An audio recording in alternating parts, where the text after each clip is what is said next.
सबसे पहले मैं आप सभी का शुक्रिया अदा करना चाहूँगी जो आप यहाँ पर हमारी प्रेस कॉन्फ्रेंस के शॉर्ट नोटिस पे आप यहाँ पर आए।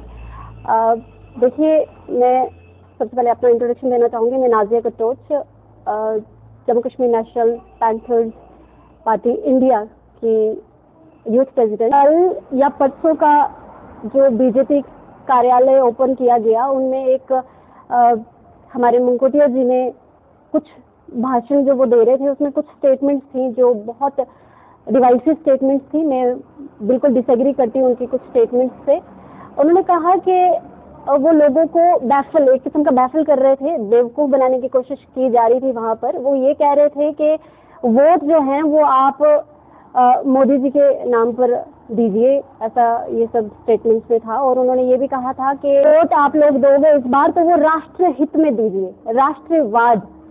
मुझे समझ नहीं आती कि बीजेपी में जो भी लोग जाते हैं वो सिर्फ अपने आप को ही राष्ट्रवादी मानते हैं, या उनके हिसाब से या जो उन्होंने पैरामीटर सेट किए हैं उनके अकॉर्डिंग कोई और राष्ट्रवादी है ही नहीं। पेट्रियोटिक फीलिंग क्या सिर्फ बीजेपी के लोगों में है, बाकी और किसी में पेट्रियोटिक फीलिंग नहीं? उनके हीरोज कौन है? पहले वो अपने आप से ये सवाल पूछे, उनके हीरोज कौन है? उन्होंने फ्रीडम स्ट्रगल में कोई कंट्रीब्यूशन उनका कुछ खास नहीं था, ये सब जानते हैं। ऐसे तो उनके हीरो हैं। अगर वो अपने आप को ज्यादा राष्ट्रवादी मानते हैं, मैं उनसे सवाल पूछना चाहती हूँ, आप अपने आप से अपने अलावा किसी और को राष्ट्रवादी क्यों नहीं मानते? हर किसी का कंट्रीब्यूशन है इस देश में, हर किसी को इस देश के साथ प्रेम है। आप लोगों को बेवकूफ बनाकर आप ये सब चीजें बोल रहे हो। आप वोट मांग रहे हो, काम पर वोट मांगो। उनका ये कहना था कि मोदी जी ने आयुष्मान कार्ड हमें दे दिया। आप मुझे बताओ, अगर हम कोई भी गवर्नमेंट इलेक्ट करते हैं, किस पर्पज के लिए हम इलेक्ट करते हैं?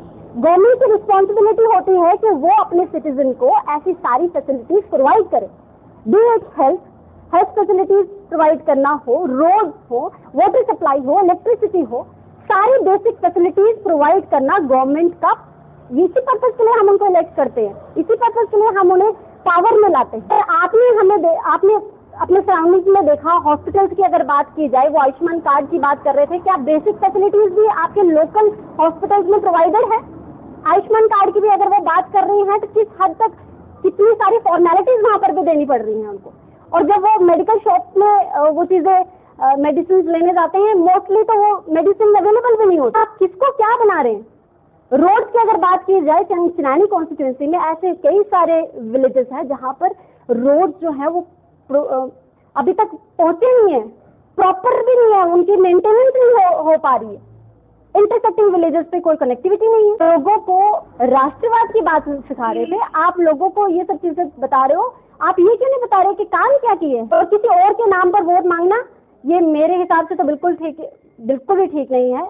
उनको अगर लोगों से वोटिंग की अपील, और मैं चिनानी कॉन्स्टिट्यूंसी के लोगों से अपील करना चाहूंगी कि उन्होंने भी देखा है कि हमारे चिनानी कॉन्स्टिट्यूंसी में कौन लीडर है जो कितने टाइम से लोगों के बीच जा रहे हैं, डोर टू डोर कर रहे हैं, लोगों की समस्याएं सुन रहे हैं, कौन से विलेज में क्या कमी है वो तक पता है। हर्षदेव सिंह जी के अलावा मैंने पिछले 4-5 सालों में चिनानी कॉन्स्टिट्यूंसी में कोई नहीं देखा, कोई लीडर नहीं देखा यहाँ पर।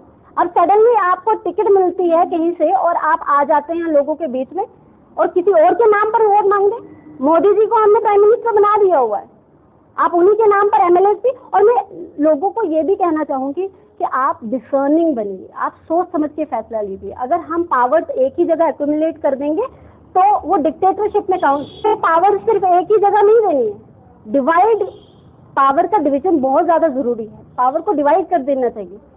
अगर हमने एमपी बीजेपी का किया है तो हमें एमएलए किसी और पार्टी का होना चाहिए, सो दैट वो स्ट्रॉन्ग एक ओपोजिशन भी हो और हमारी आवाज भी जो है वो एम्पलीफाई हो पाए। तो लोगों को अपील करना चाहूंगी, हर्षदेव सिंह जी पिछले कई सालों से आप लोगों के बीच में जा रहे हैं, आप लोगों की समस्याएं देख रहे हैं, बिजली पानी की समस्याओं से अभी भी हम जूझ रहे हैं 21वीं सदी में। सिर्फ यही वाटर स्कैर्सिटी, हर विलेज में वाटर स्कैर्सिटी है। जल जीवन मिशन की भी बात कर रहे थे, वो कौन सा ऐसा एरिया है जहाँ पे ये मिशन जो है वो कंप्लीट कर दिया गया है? कौन सा बताइए आप, कौन सी पंचायत है जहाँ पर ये इस मिशन के तहत जो है वो पूरा प्रोजेक्ट जो है वो कंप्लीट कर दिया गया है? आप क्या लोगों के बीच में क्या लेके जा रहे हो?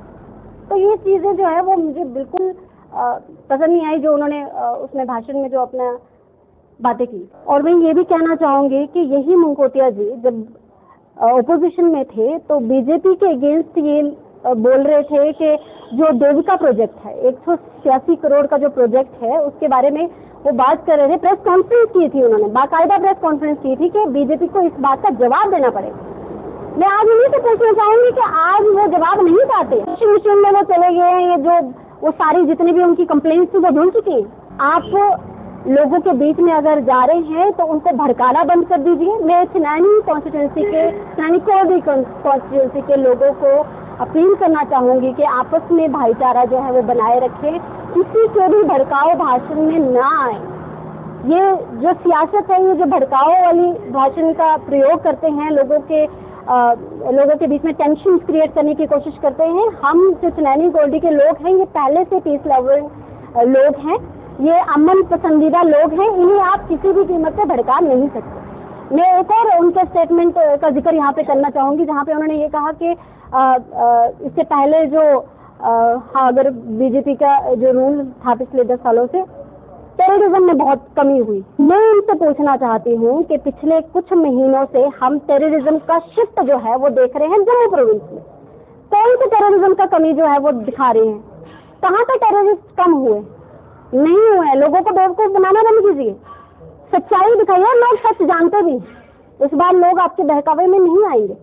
आप अपनी पॉलिसीज लोगों के बीच में लाते हैं, जो रॉन्ग पॉलिसीज है उसके अगेंस्ट हम लोग लड़ रहे हैं।